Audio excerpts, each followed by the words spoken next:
You're listening to the Broadway Podcast Network. Visit bpn.fm to discover more.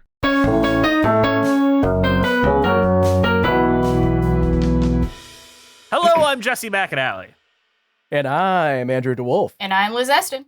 And welcome to Musicals with Cheese, a podcast where I try to get Andrew and Liz to like musical theater. And guys, we have an extra special returning guest. A returning guest? I'm always surprised they keep coming back because we're just horrible to people on this show. But please join me in welcoming our good friend James from the YouTube channel Schaffrillas. Hey! Yeah, we can be back. Very excited to talk about this cinematic masterpiece. It really is. Truly. Might be the last chance of 2D animation. It actually was the death knell of 2D animation. You laugh, but... Can you prove that? Yeah, what's your proof? Do you have evidence? I do. I will go into it later. But in case you haven't picked up what we're throwing down, because we really haven't dropped that many hints aside from it's bad and 2D animated, this week we are talking about the Adam Sandler animated flop, 8 Crazy Nights. Cue the music. I'm the kind of guy who can't stand a holiday, so I drink them all away, that's me. I don't decorate no trees, and I won't eat no potato latkes, but I'll give this old lady's melons a squeeze. That's just who I am.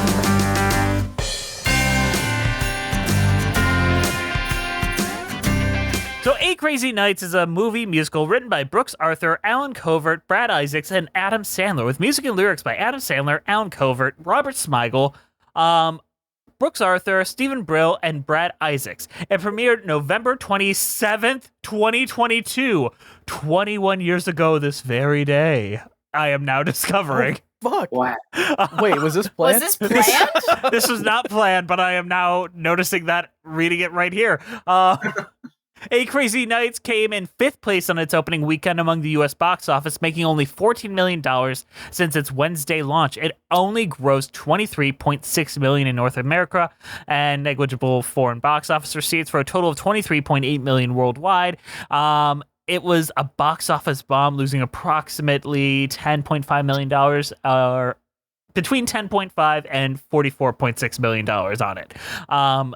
Destroying 2D animation basically along with it, and a lot of studios.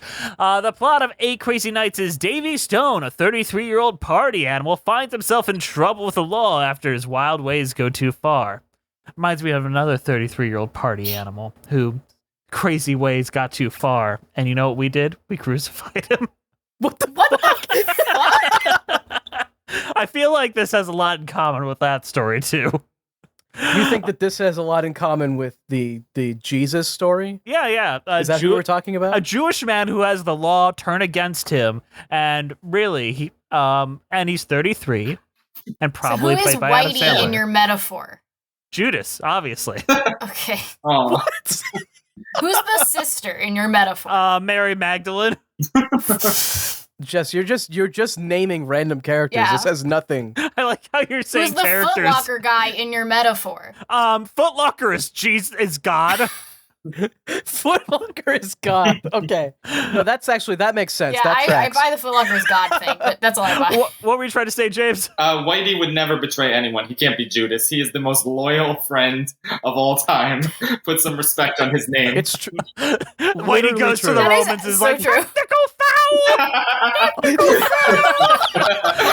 here's your 15 pieces of silver. Why, thank you very much, Mr. Roman Empire. Oh, you have murdered me. You knew all the time. Why do you do such a good impression of Such a Yeah, Whitey? that's spot on. Well, I guess the question is, what is all of our history with 8 Crazy Nights, James, especially you, because you live in the animation landscape. You are Mr. Animation as far as YouTube's concerned. I guess, yeah. I actually had never seen 8 Crazy Nights until 3 days ago. But I had heard about it. I heard about how terrible it was. The most I really like saw of it though was about like a few months ago. One of my friends just sent me the link to the ending song where they go bum bitty bitty bitty bum bum, and like that just became a meme in the friend group. Like we just love that for some reason. We just kept like playing that on Discord soundboards. So that's all I really like experienced of 8 Crazy Nights until 3 days ago, where they just happened to be watching it on Discord, and I was like, "Oh, well, this will be perfect. I can watch it for the podcast." And yeah, we all it was the most miserable experience of all of our lives. But we were waiting though. We were so hyped to get to the bum bitty bitty bitty bum at the end. So we were like, you really gotta wait for it too. But yeah, so I don't have a long history with it, but it is quite the vivid history. I mean, that's fair. I mean, God, just seeing the bum bitty bitty scene out of context makes this film look so much better than it is. Yeah. I thought it was going to be more like a shitpost movie. Like when I saw that bum bitty scene, when that was going around, I was like, what the fuck? Why are they doing that like dance where they're like waving their arms up? Like, I don't know. There's some... They saw Fiddler on the Roof. Yep. Then you watch the movie and it's actually just like terrible. Yeah. It might be the best Hanukkah movie I've ever seen, though. Yeah. It might be the only Hanukkah movie I've ever seen. That, Yeah. You gotta which feel bad. It feels bad that this, like, we have a lot, like, Judeo-Christians have a lot of like movies about Christmas and all that, and this is what Hanukkah gets. Yeah. What are you Hanukkah gonna gets this movie? This movie and the Rugrats episode, and that's it. Yeah.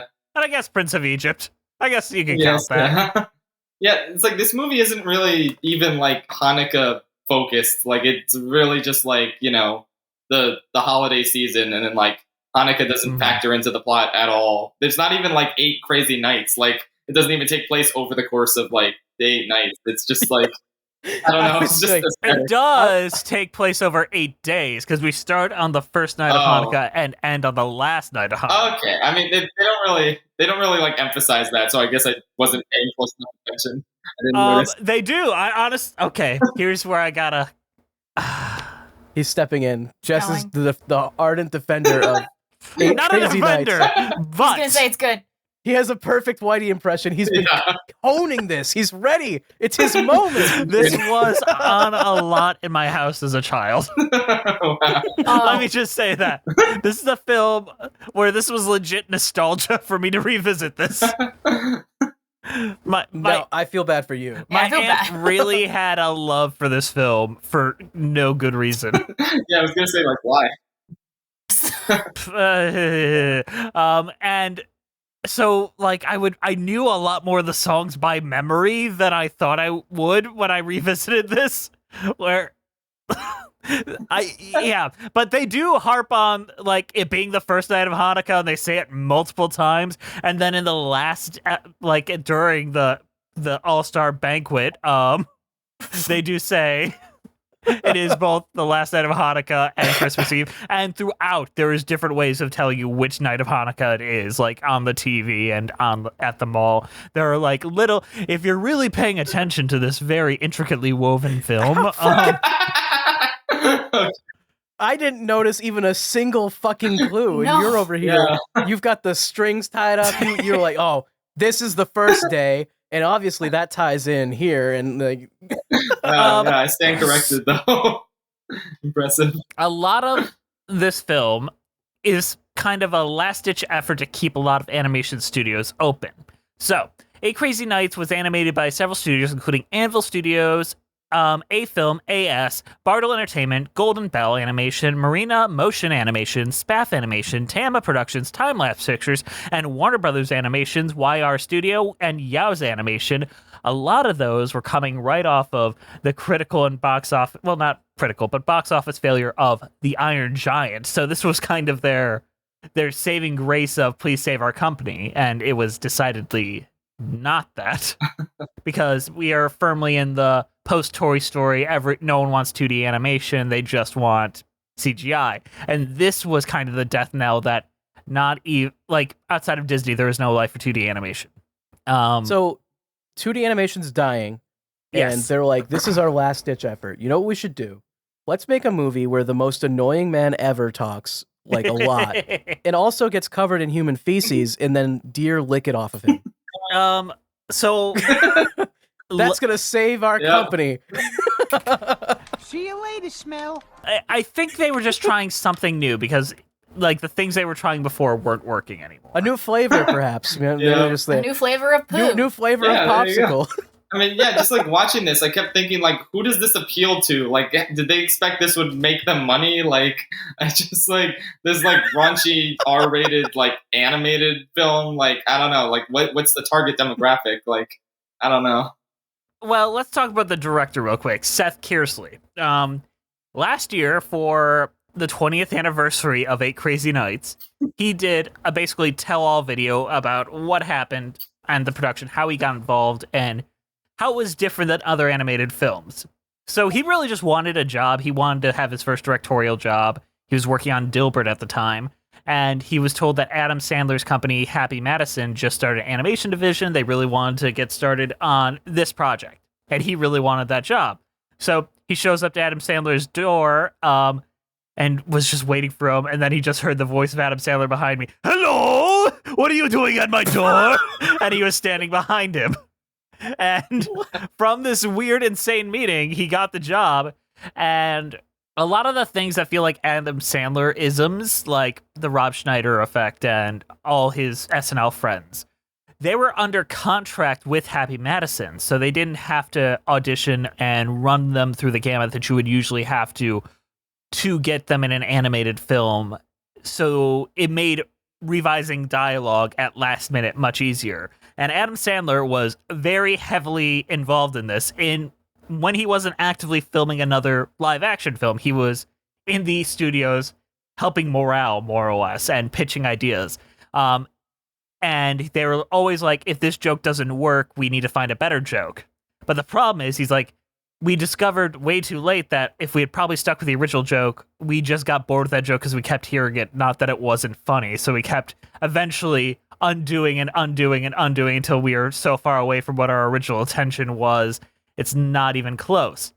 And famously, Kearsley revealed in an email to Doug Walker, the nostalgia critic, that certain elements of the film that were notoriously, specifically the feces-eating deer scene and even Whitey's voice, which was originally more high-pitched and annoying, were intended to be cut, but were kept due to focus groups who had seen the film and loved Whitey's voice, as well as the fact that the product placements were used without permission. So the product placements, which are a mainstay in Adam Sandler films, they just kind of did it and hoped they would get the product placement permission later. What focus groups did they find that were like, yeah, that voice you're using? Peak. That's the shit right there. I want to hear that for the rest of my life. I will say it has grown on me. I do kind of find it funny. It's grown into you and developed a sore or a tumor or something. Yeah, I have a tumor named Whitey. It's like got one big foot and one little foot. You could at least give me a push or something. Like, I'm sorry, but like, no matter how good the rest of this movie was, if they kept that voice, there is literally no way I could ever recommend someone watch this. But would the movie suddenly be good if they got rid of the voice and like put Steve Buscemi in that role? Would it suddenly be good? Because I don't think so. No, I'm just saying, like, if it was perfect outside of that voice alone is enough to ruin the movie entirely and make it unwatchable. Yeah. And even then, like, if they got someone like Steve Buscemi instead of, like, the voice we got, like, it would be, like, more tolerable to watch, I think. Like, it would still be bad, but I don't know. I wouldn't, like, my ears wouldn't be bleeding, so that would be nice. Jess, I mean, you watched it a lot as a kid. Like, I did. I'm going into this. This is the first time I've ever heard this, and I'm just like, it's like nails on a chalkboard. It's really that bad. Yeah. Not to be a Douglas Yancey funny here, a nostalgia critic, but nostalgia man. But it's bad. It's bad. All right, let's talk about the plot. What is the plot of 8 Crazy Nights, Andrew? Okay.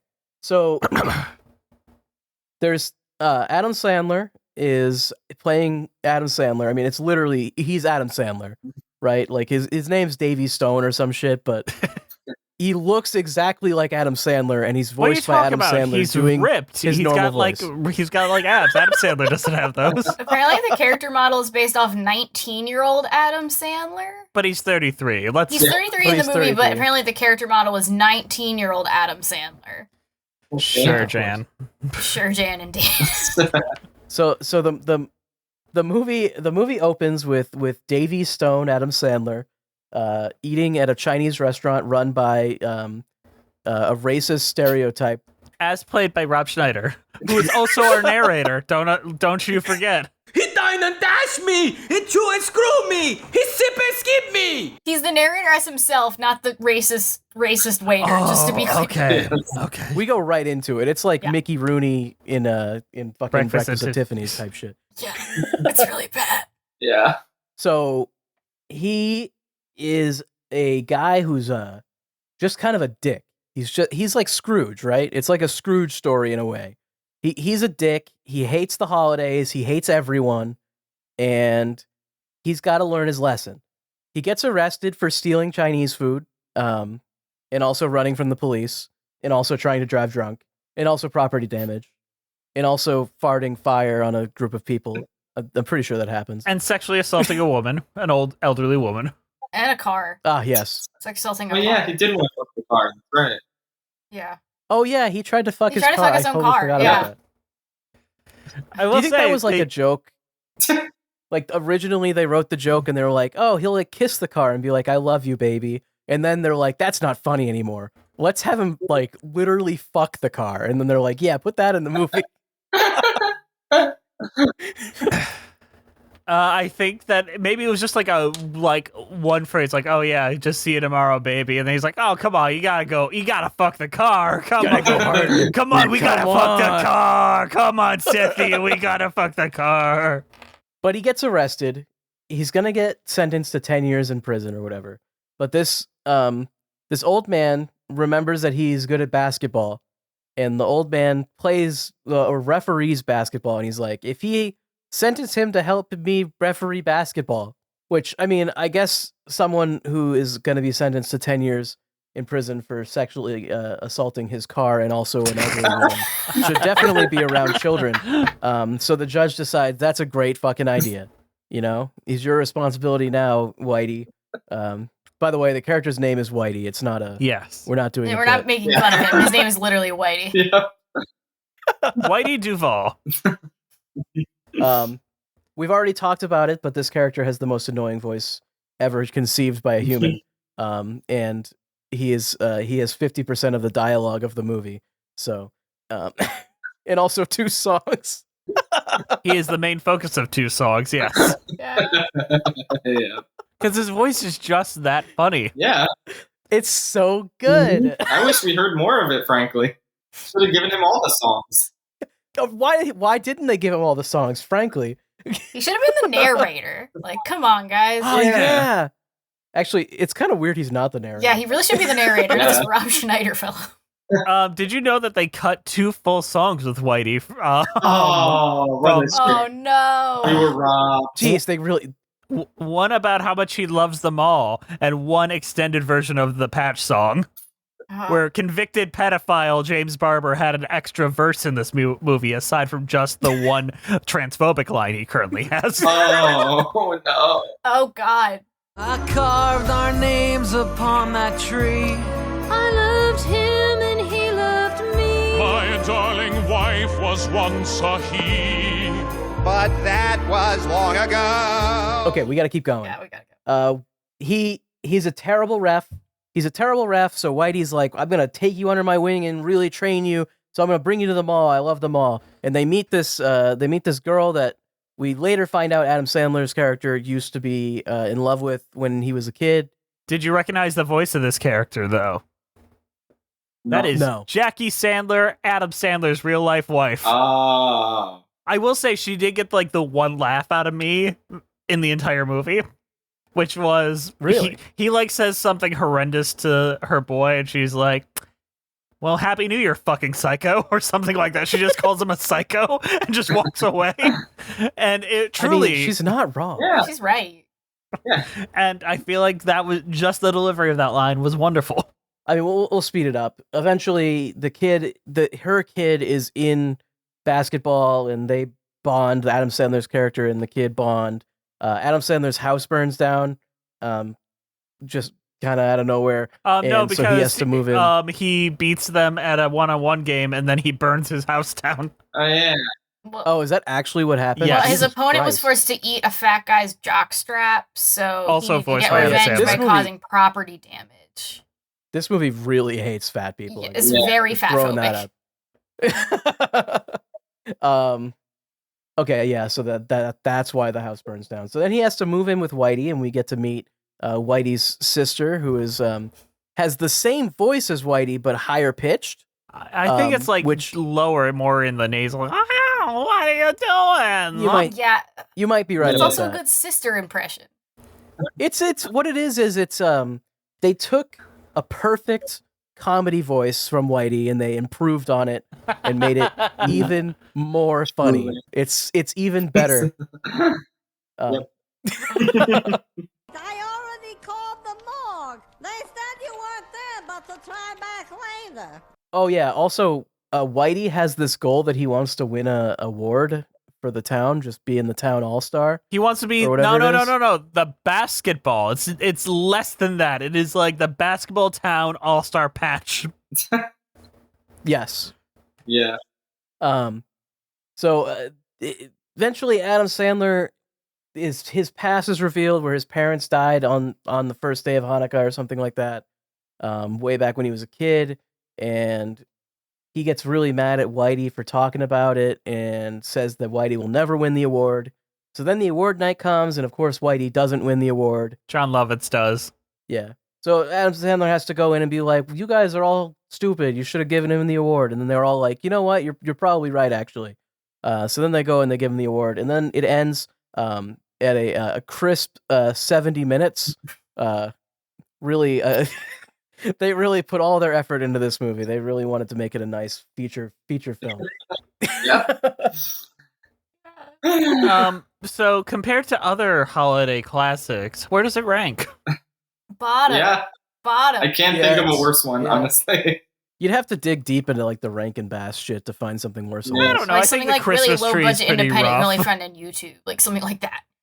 Or the Rhapsody Kids. I'd Yeah, rather that watch one, this than the that Rhapsody one, yeah. Kids. Like, I mean, I'm giving this movie this. At least the animation, like, looks good. Like, I mean, It like, looks it incredible. looks very similar to Iron Giant. Like, it's got that similar style, and it, like, I don't know. It's nice to look at when it's not, like, you know, deer eating shit. But I don't know. It just the visual style is fine. Like, it's not amazing, but it's fine. I'll give it that. The gross out humor it just feels very out of place for everything they're going for. Because the actual story is supposed to be kind of this like heartfelt sort of emotional thing, and I could understand some raunchiness with like Adam Sandler's character being really rude, but like they go way further than that into like this is actually disgusting type territory. This man should be in prison forever. Yeah. Yeah, like it doesn't feel like a kids movie, which is really weird. And it's not even like it doesn't feel like a kids movie. It doesn't feel like a family movie. It feels like an adult comedy with family movie elements.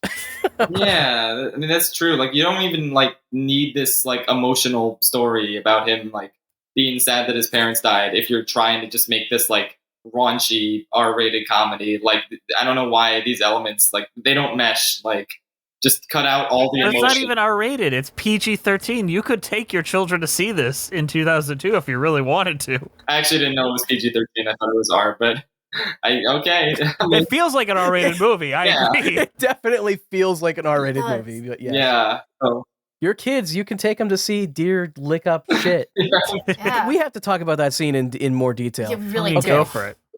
The deer scene. Here we go. All right. Adam Sandler is being an asshole. He pukes into a Porta potty. Poor body. porta potty because he's a drunk. Because of course he's a drunk. You go to bed at Dukesbury, you wake up in Pukesbury. Yep. Yeah. So Whitey goes to clean it up, and he walks into the porta potty with like a hose so he can clean up. And then Adam Sandler pushes it down a hill. We don't get like the comedic effect of this because it's really not funny when we actually watch him climb out of the porta potty covered in human feces. And then he says, "Oh my God, I'm covered in human feces." And then Adam Sandler sprays him with a hose and it freezes him. And a bunch of deer show up and lick it off. Yep. And we see a shot of a deer smile with its mouth open with a bunch of shit in it. And that's how the scene ends. They cut back to an emotional moment. Yep.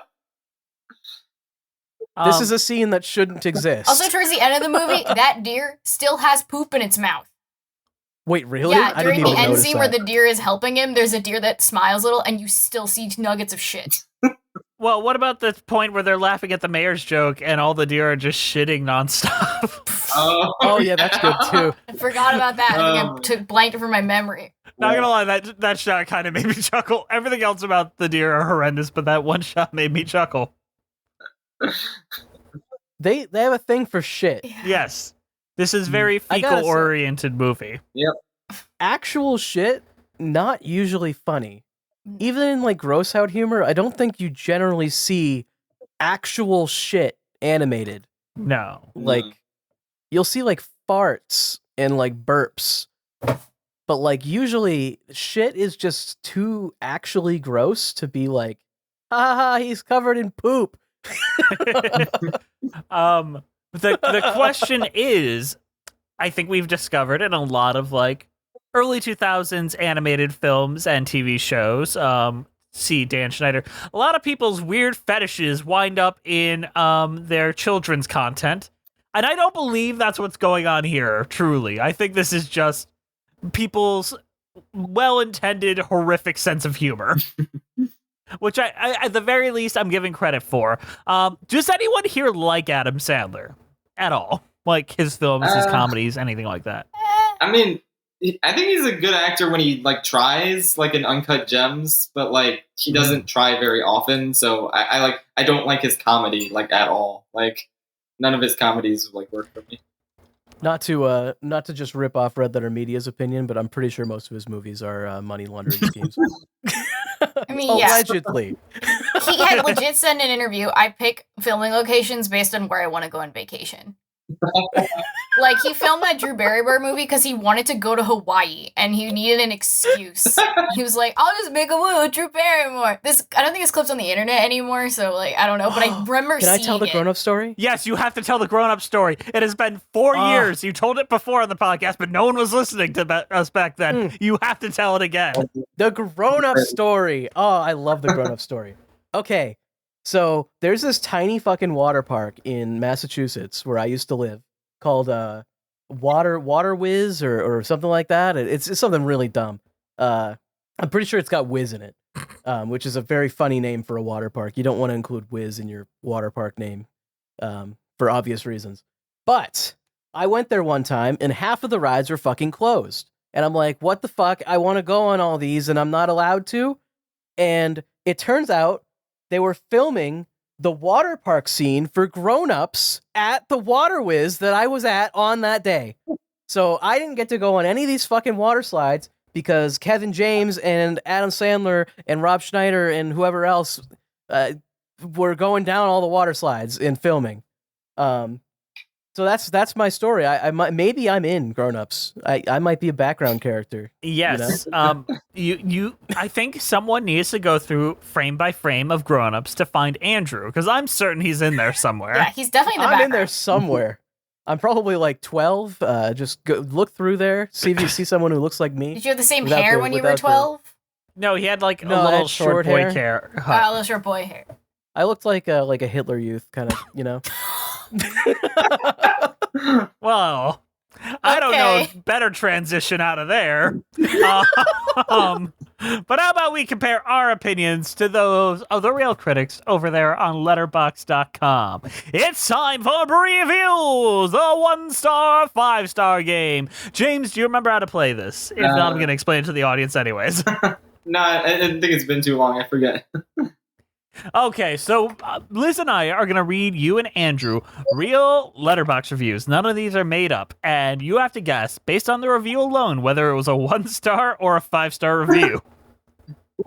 I'll be on your team, James. Liz, you take Andrew. All right. All right. James, you ready? Yes. All right, here's the first review. We saw what happened at the skating rink today. All in the caps. So I have to guess. Okay. Yes, sir. Is that a 1-star review or a Is it a 1-star or a 5-star? I don't know. That sounds binary, pretty enthusiastic, but I think that's just a quote from the movie, so it could go either way. It might be a trick, so I'm gonna guess 1 star. That is correct. Yeah. They know already how to do this. figuring out. Yeah, I spend a lot of time on Letterboxd. So You gotta get in I there. know how these reviews work. I'm so sorry. All right, ready, Andrew? I'm ready. Every time Whitey spoke, I leaked a little.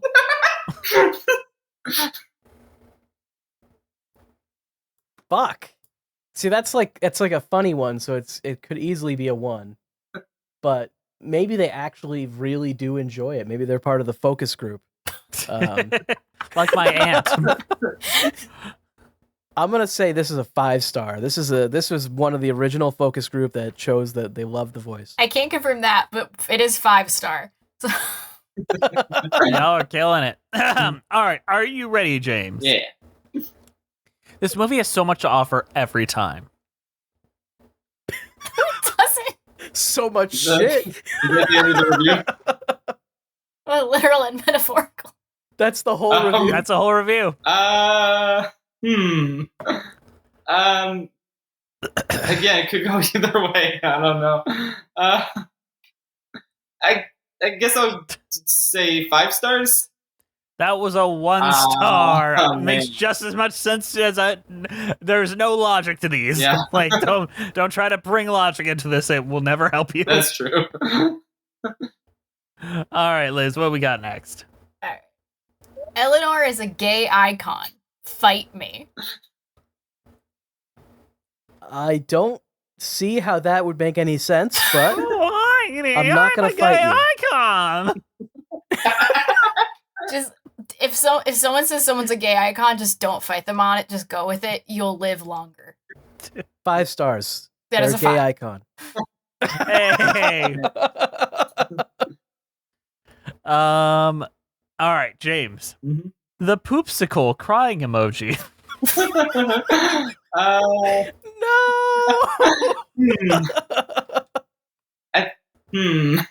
don't know. I'm trying to picture like 1 or 5 stars next to that crying emoji. I guess I'll go with 5.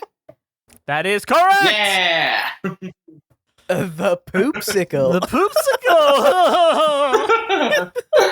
poopsicle. Peak comedy. Do they say poopsicle in the movie? They I can't do. even He calls him remember. a poopsicle when he gets back to. Okay. Yeah. Oh yeah. Are you ready, Andrew? Yeah. Would you check out those bazugs? As quoted by the GNC man, as played by Danny Glover, I believe. Yeah, I think so. We're gonna go. That is a 1 star. That's a 5-star. Fuck. I was trying to like reverse it. I thought, okay. You thought too much. You can't think too much with this movie. Yeah, you're right. You think too much and it's over. Oh, I'm sorry. It was Carl Weathers. I'm so sorry. Carl Weathers played the horny GNC man. Thank God. Oh yeah. Tyra Banks played that dress. Yeah, Tyra Banks played the horny dress. The Victoria's Secret blocked dress. that musical number out of my memory entirely. I forgot that all the mall advertisements just like sang to him. And Zach and Cody played the KB toys. Right, yeah, my friend did tell me that. He said, "By the way, that's Zach and Cody." We were all just like, "What the fuck?" What?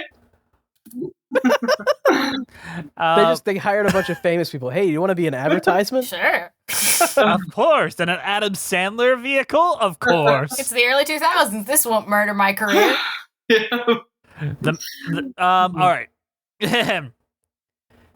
The happiest seashell of my life.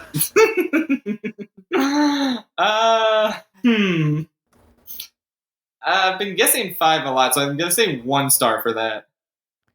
That was a 5. No, it's just stuck to my guns. Man. All right. We All got right, 3 Andrew? more. 8 crazy I'm ready. technical fouls. Oh.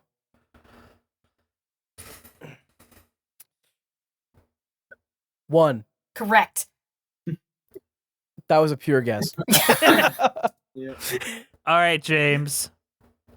Say a prayer to the Iron Giant animators who had to work on this. Okay, I think that's a 1. That is correct. Yeah. All right, Andrew, last one. The best movie I've ever seen. 5 stars. It was a 1. They're serious. They loved it. Okay. That's a technical foul. That's the kind of review I would make. Just like 1 star. This is the best thing I've seen in my life, or something like that. That's why they make letterboxes for reviews like that. Yep. Speaking of the reasons why things exist, how about we go into a mid-show and talk about Patreon?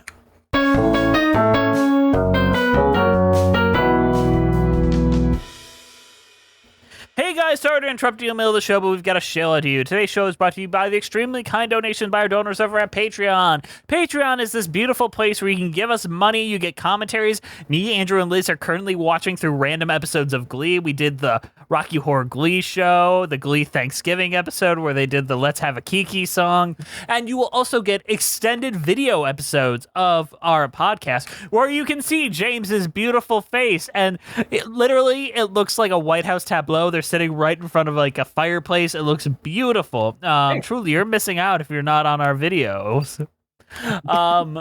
But our current patrons are Melissa Goldman, Danielle Renix, Jess Stampede, Ewan Cassidy, Monica Thoreau, Brent Black, Nathaniel Stacey Kuhn, Joseph Evans Green, Mary Lou Choquette, John Vanals, Ross Walker, Musical Hell, Emily Gracie, Kyle Summers, Janae C, Scootin' the Technicolor Dreamcoat, Liz Lim, Nothing is Certain Except Beth and Taxes, Desbian, Roger Benjamin, Jessica T, Mitchell Young, Chai Teacup, Chris Marcotte, Kiji Marie Anastasio, Trevi Joseph, Layla, RJ Norija, Julia McLennan, Bjorn Hermans, Toriana Fraser, Sammy The Adequate Amount Jacobson, Angela, Kaylee Blazier, Cinemageddon Reviews, Villainous Miss, Sophiana Ali, The Omega Geek, Paige Pearson, Maddie Wargol, Lisa Erdman, Anna Loskatova, Sarah Den Blekier, Evan Ball, Zachary Torres, Rora Marasso, Mara Forloin, Lisa L, Possessed Washing Machine, Nick Roten, Buffy Boy, Julia Hardy, Sydney Hicks, and Billy Clifton, Andrew Wright, The Red Caboose Explosion, Gold-Plated Kikimora, Julia Baldur's Daughter, Rex and Jewel Brown. They all give us money. Give us money. Give us money and we can do more of these. So you should give us money. Open up your fucking wallets and just throw money at us until we have more money. All right, let's get back to the show.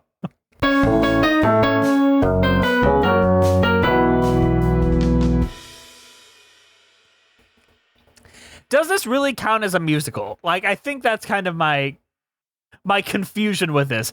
There is more songs in this than in the average Disney movie, and people call those musicals. I think it's a music movie, which we've talked about before. I mean, it doesn't follow a music theater structure by any means, but I'd say it there's kind of enough songs does. in here. You think it does? I think it kind of does. Yeah, I think it kind of does too. Like, it is technically a musical, even though it's not a good one. No, no, don't. But the structure's that. Let's start with Davey's song. That is like a titular "I want/I am" song. Folks who think reindeer are cute, to me they're just something to shoot. I hate love, I hate you, I hate me.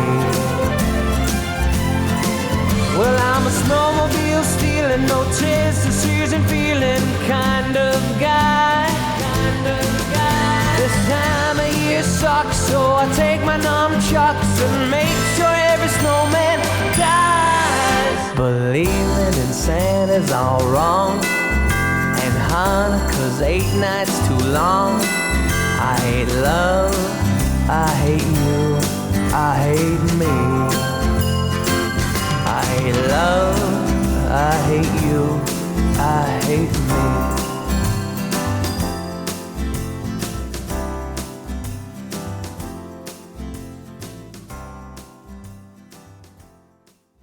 I think my biggest complaint with the songs is they don't feel that heightened. They aren't taking advantage of the fact they are an animated film, and the few times they do, it really feels jarring. Like, Davy's song, I think, takes a good advantage of how animated they are. They do things that you couldn't do in a live-action film in a way that kind of suits the kind of more grounded animation style. But then you've got things like the Patch song, which are very heightened, very ridiculous, very kind of stylized in a Disney musical sort of way. How much does it hurt it that they have fucking Whitey singing like multiple of these songs and it's always awful? And then they also have Adam Sandler's character interrupting the songs with really dumb jokes all the time. I mean, it doesn't help at all. But then you've got like a sincere song, like Long Ago, where they undercut every sincere moment with it with the most horrific joke you've ever heard. It all seems so long ago. Young and happy, don't you know? Down by the creek I would show fireflies to that girl. But that was back when he was nice. Before my warm heart turned to ice.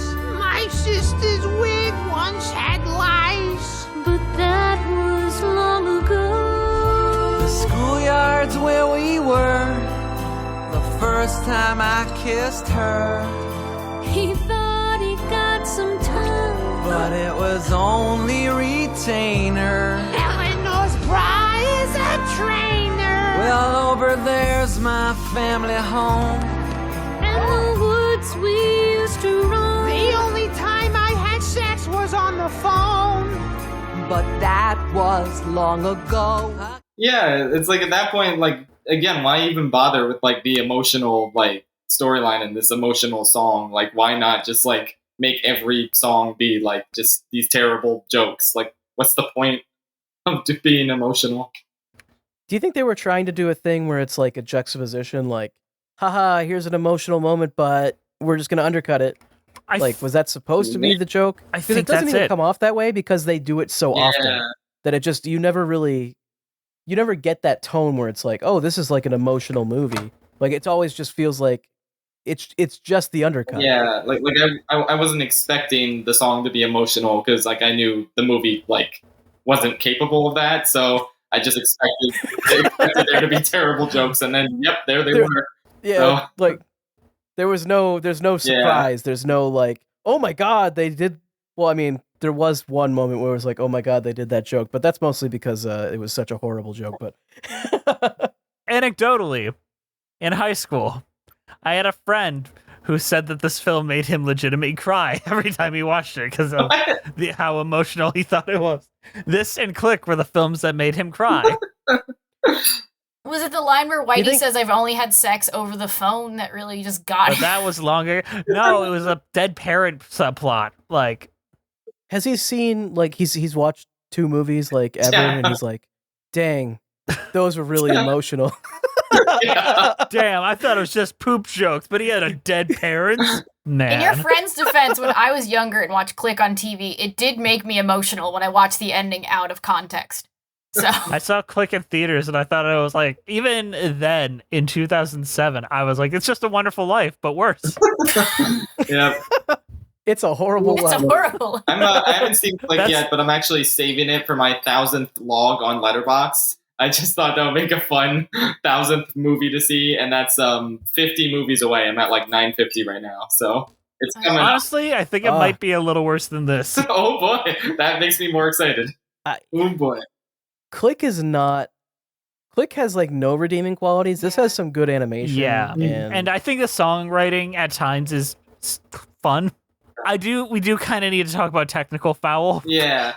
If you're coming from the street with dirty shoes on your feet, that's a technical foul. If you switch the radio to some modern music show, that's a technical foul. If you don't shut the door after using the refrigerator, that's a technical foul. We do have to talk about technical foul. That's we did talk about too much technical of a foul. meme. Yeah. See, for me personally, That's a technical foul. aside from Whitey's singing, that was kind of like the one number where I kind of thought, okay, that's kind of funny conceptually. Like, I don't know. I thought that was like a good setup for a song. It's just, and Whitey's annoying voice kind of like fit that when he's like, that's a technical foul. Like, I don't know. Like, that worked for me a little bit. Just the time. It still wasn't good. Like, it was still a bad song, but that was like the closest it got to, like, I don't know, a song. It's a conceit, at least, where we're setting up rules for this house that it actually almost moves the plot forward, where Davy is at a different spot from the beginning of the song from the start of it. Yeah, exactly. But it's kind of like you're coming on the street with dirty shoes on your feet. That's a technical foul. It doesn't help the backup for the song is his sister with the same voice but a different tone. Yeah. So it's an Adam Sandler trio. Yeah. Yes. They're all Adam Sandler. A lot of this movie is Adam Sandler talking to himself, and it's fascinating to think about. I actually kind of like where it kind of overlaps at the end, and they all have their like 3-point harmony of Adam Sandler noises. I like how they had a foot soak bucket just labeled guest for the end of the song. They just had that in the closet. In case they have friends over. Yeah.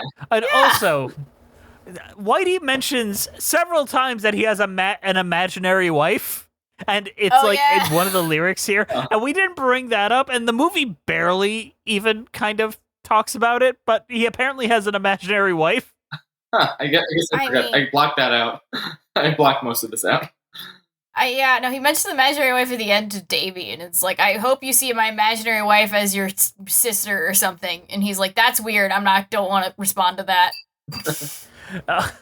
Like, it's literally the start of, I think, the refrain, the bridge, where it's like, there are certain rules to imply one's life with your sister, friends, and imaginary wife.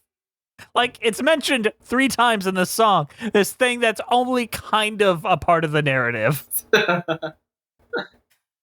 I don't know. This movie confuses me. Yeah. It is an onion that I constantly pull back and discover more things about it. None of them good. Yeah. But I guess the one good thing. Can we talk about the intervention song before we talk about the one good thing? The product placement song. Yeah. I like the product placement song because it is, in my opinion, the worst part of the movie. That's saying a lot, man. Yeah. It is, but he goes to the mall, and the big emotional turn is all of the product placement in the movie starts talking to him, and they sing a song about how he should be a better person. Let it out, Davy. I'll pour you down the sink. You gotta do it, Davy. Y'all can fight my dame. You labels and logos are wasting your time making me sit here. Cause nothing you can say or do will make me shed a tear. He possesses a strong spirit and won't let down his guard. So now we'll bring in the big gun, this beautiful Hanukkah card. Take it, Davey. Might have money in it. Over. They're led by the Foot Locker. The Foot Locker guy. Which, in my opinion, is the worst thing that happens in the entire movie. Or the best. Yeah. It depends how you're looking at it. Yeah. It's one of those things where it becomes so bad that it's hard to not just, like, laugh. It's just like, wow. It's like the Panda from Panda Express is your backup vocalist. Like, I have to laugh at a certain point. Yeah. I guess. Like, and then they take a right turn in the middle of the song into deep pathos of his dead parents, like, singing at him. Yeah. Like, my God. Truly, one of the most baffling scenes in any animated films. Yeah. My favorite part of the song, personally, Yeah. is when I think it's the GNC guy. Right before he opens the card, the GNC guy goes, "Open that up. It might have money in it." Yeah, that was actually I kind of like that. That was kind of funny. That was actually good. But it's like this is right before the biggest emotional moment of your movie, where he opens the card that he received from his dead parents for the first time. Like, that was not the GNC guy. That was the Radio Shack guy. Oh, sorry, the Radio Sorry, Shack I forgot the guy. Radio My Shack guy bad, looks my like. bad. Yeah, so I like maybe you don't want to undercut the biggest emotional hit in your movie with a joke about how the card from his dead parents might have money in it. Yeah. And it's not even the first. I don't know. First time we've undercut it, where Eleanor's like, "Oh, he probably stole something," and he's like, "No, this is just a card from my parents." Well, why don't you live with him? They died. Like, we've already done this bit already. Like, it's not taking anything seriously, and it's like, again, why are you even trying? And oh my god. I guess we reward ourselves for talking about all these things so much, and we can talk about Biddi Biddi Bum. Yes. What a crushing blow to Whitey. I bet you wish you could take it back. How could you all be so mean to Whitey? Sound to me like you are all on crack. Tonight, Whitey was counting on this town to show him that we care. But the first time he really needed us, we weren't there.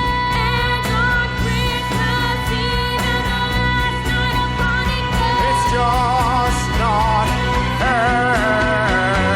Bum biddy biddy biddy bum bum. Bum biddy biddy biddy bum. Bum biddy biddy biddy bum bum. Bum biddy biddy biddy bum. I wonder if that guy ever wiped his ass with the wrong hand. Yes. Bum biddy biddy biddy bum bum. Bum biddy biddy biddy bum.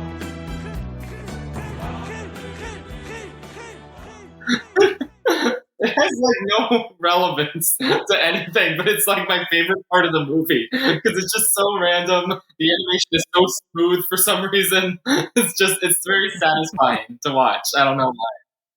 And then when everyone does it, it's just, I don't know. It just makes me happy. Like, it starts with racist waiter, but it gets better. Yeah. Oh my god. Do we ever why is racist waiter shirtless during this all-star banquet patch ceremony? Wasn't it like the scene where everyone was laughing at the mayor's joke? He like laughed so hard he ripped off his outfit. Oh, that makes sense. Yes, I'm knowledgeable about it. Crazy Nights too. Even though I It was right it up. before all the deer started shitting themselves like uncontrollably. My friend cried at this movie. It's deeply emotional. It was the deer pooping He started scene. crying. The deer pooping is really what, like, because that's how his parents died. So he really got touched by that. Reminded me of Bambi's mom. This song. The thing is, 2/3 of the song is actively bad, but once like the Biddi Biddi Bum Bum starts, you're kind of sold for the rest of it. Yeah. It's amazing because the whole thing, like the Biddi Biddi Bum starts, and it really just feels like a shitpost. He's like bum biddy biddy biddy, and then Adam Sandler stands up and he's like, "Does that guy ever wipe his ass with the wrong hand?" And he points at a guy with a hook for a hand, and that's the only remaining lyrics to the song. Yep. And then they go bum biddy biddy biddy bum. And it's just, what the fuck? This is where the animation looks its best. I like the flashback pieces. Like, it's very heightened in the way that I think an animated film should be. I really think altogether this paints a beautiful picture of everything. I really one gag I actually found kind of funny is that like whenever it flashbacks to Whitey like in high school, he still looks like an old man. Like I thought that was actually pretty good. Everything about this song kind of works. Like if the film had this tone throughout it, like I really just like how stylized it looks. Nothing else is stylized like this scene. And then we build up to the dumb Biddi Biddi Bum Bums. Yeah. And the first one to start it is the cop, and then we follow it up with the Rob Schneider character. Yeah. Truly. Truly, Doesn't make any sense at all. Truly heinous. Truly 0 out of 10. This scene fucks, though. Yes. I'm not Even surprised the it's 2 children million are views. doing it. 2 million views. Wow. My God. Well deserved. I think that this song alone was worth sitting through this movie. Yes. Hey. And honestly, Adam Sandler should like give himself a pat there's- on the back. The thing with this movie, in my opinion, is there's a lot of fun stuff to talk about, and like it's still terrible, but it's just like it's worth a watch in that way, you know. Though I would maybe mute it Yeah. whenever Whitey's talking. This movie might be if you really value good it. on mute. You know what? We should do a fan dub of 8 Crazy Nights. Where Who's gonna play Whitey? Who's Whitey? You can do the voice. No. you can't play Whitey I because can't you'll play do Whitey. the voice. No. You need to have someone Andrew, proper, do you have dude. an old man voice in your pocket that like isn't annoying? I really don't. I do, but it's annoying. Get Joel Grey. Just have Joel Grey step in and do it and just do his normal Joel Grey thing. It'll become endearing and suddenly this film might work. Yeah. Who's playing Adam Sandler? Chris Rock. Sure. Why not? Sure. Yeah, why not? I mean, I'm sure he can sing. I mean, Andy Samberg. Actual answered. That's actually a good choice. Yeah, he'd do fine. He could sing and everything. So get on that, Hollywood. Just redub all of 8 Crazy Nights.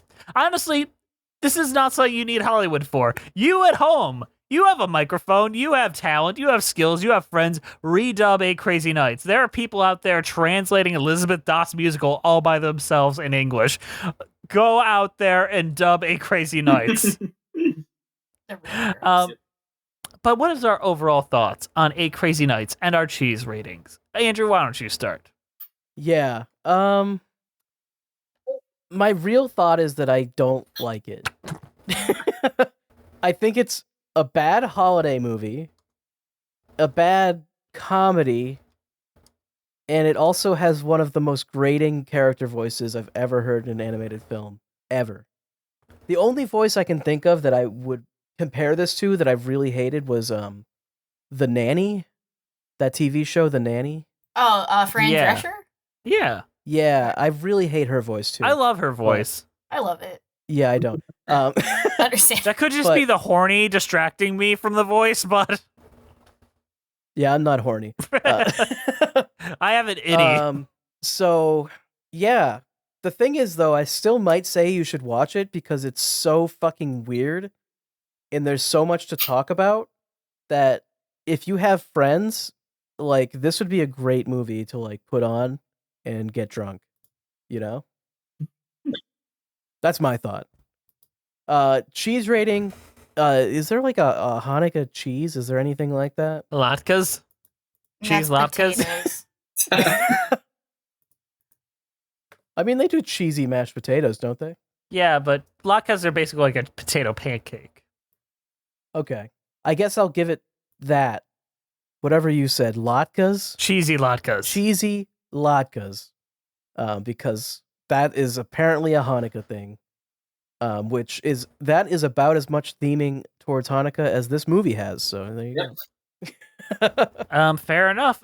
James, why don't you tell us your cheese ratings and overall thoughts? Okay. Yeah, this was awful. This is one of the worst animated movies I've ever seen in my life. But really? Oh my god. yeah, and I've seen a lot of bad ones, but it was really funny to watch with friends. I will agree with that. So I would recommend doing that. It has to be seen to be believed. Like, you don't understand how awful Whitey's voice is until you hear it for 70 minutes straight. Like, I would actually recommend it this holiday season. Please. Oh, Mr. Schaffrillas, I am afraid you're not as sure what you're talking about. That is the Exactly. one thing, the one good thing. Like, as far as this being a bad movie and recommending watching it, it's only Yeah. 70 minutes. 70 minutes. It's really Yeah. short. Yeah. If this was a full hour and a half, I might have to revoke that recommendation, but it's not. Yeah, that's true. But yeah, as for my cheese rating, I don't really know types of cheese that well, but I think like just some moldy cheese that's just been like left out in the snow and shit on by deer. Fair enough. like a Moldy deer like a shit cheese. poopsicle? Yeah. Poopsicle cheese. Yep. New invention. Liz, how about you? What are your overall thoughts? This is my first time watching this movie. When I first heard Whitey talk, I think I legit got a chill down my spine, and I was afraid of the remainder of this. I was watching this movie while doing laundry, so I was actively taking breaks, and I was still in pain the entire time.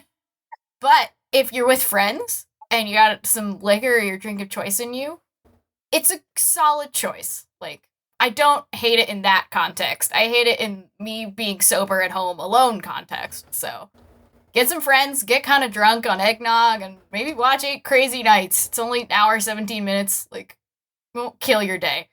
So I'm gonna give it kefir cheese, which is like a type of cream cheese made into a drink. I don't know. It's weird. Fair enough. Like this movie. No, this movie is perfectly normal. I don't know what you're talking about. Jess, are you okay? No. That's a deep question. I'm so sorry. No, I'm not. I don't know if you can see in my eyes, but I am definitely not okay. And 8 Crazy Nights is the least of my problems. But 8 Crazy Nights! I think it would be really, really funny if you go to a family function, turn this on for the whole family, including the little ones, and just watch the children watching this movie for the first time. Truly, I would love to see like a 5-year-old's reaction to this film. On that note, They probably like the part where the deer poop. They a probably lot. like Yes. the pooping deer a lot. I think you might find the target audience if you show this to a 3-year-old. Yep, there's something for everyone in this movie. And then after you're entertained by a 3-year-old, you get the bum Biddi scene. Come on. Peak. The only thing I really feel in my conscience I can give this film as a cheese rating is a cream cheese Rangoon from Panda Express. Cha-ching. In Adam Sandler spirit, you gotta do the product placement. You know, they are lending their brands to us, and the most we can do is sell them. Yeah, it's true. They sent me Apparently to Hawaii. they weren't lending the brand though. Yeah, they just kind of did the brand and hope they said yes. It was either that or this horrific AI image of Adam Sandler eating cheese that I found while looking up Adam Sandler cheese. So I'm going to show that to you all.